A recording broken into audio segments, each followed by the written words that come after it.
tää sitten taas kerran. Täällä on trafikki ja kaikki on kohdillaan. Mie olen kaupungin.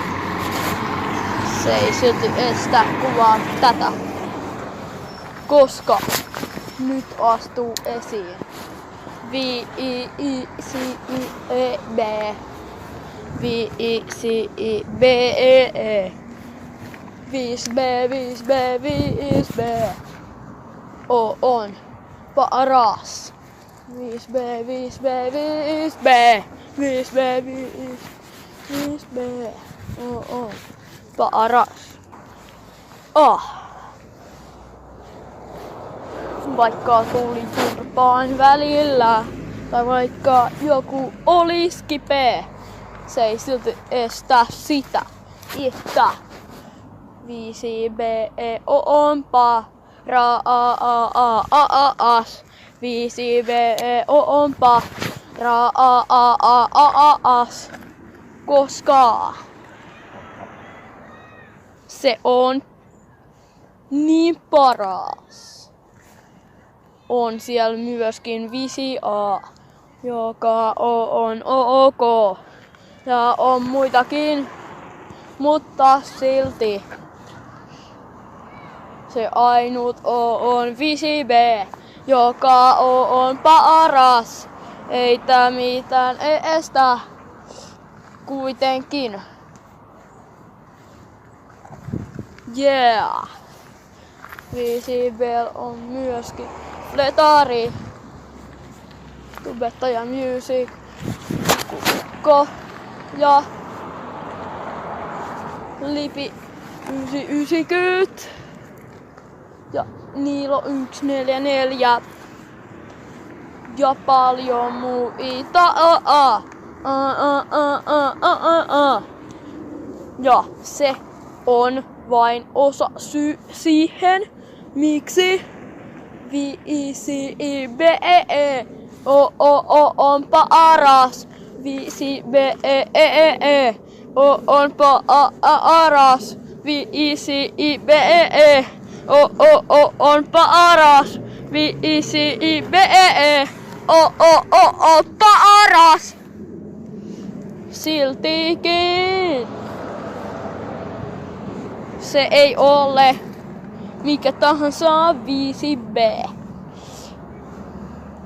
vaan Laurinlahden 5B, koska mikä sen parempaa ois kuin olla siellä, missä on proot, masterit tai hackerit.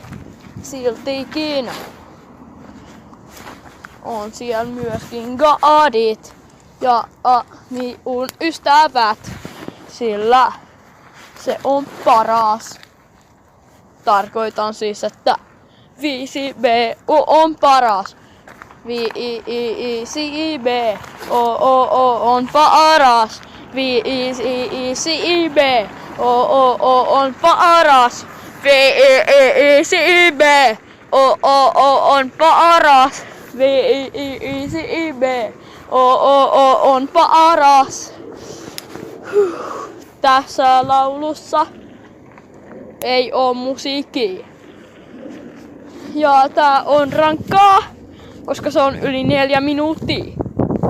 Ja 5BNPR ja I on 3 tuntia ja maanantai 7 tuntia, mikä on väsyttävää, mutta hauskaa. Muut päivät ovat 6 tuntia. Sillä koulu on joistakin mukava ja silti jotkut ei tykkää siitä. Molempia on 5B:llä, silti se on siellä. Vaikka en edes tiedä mitä laulaa, silti V-I-I-I-C-I-B on paras. Elikkä siis, jos ette kuulleet, niin V-E-E-E-C-I-B on paras. V-I-I-I-C-I-B on paras. Silti. Kyllä. Kuulitteks työ, että V-I-C-I-B-E on paras. V-E-C-I-B-E on paras. V-E-E-C-I-B on paras. V-C-I-B-E on paras. V-I-I-C-I-B on paras. V-I-I-C-I-B on paras. V-C-I-B on paras. V-I-C-I-B on paras. V-I-I-C-I-B on paras. V-C-B siis. Kuulitte oikein. Yeah.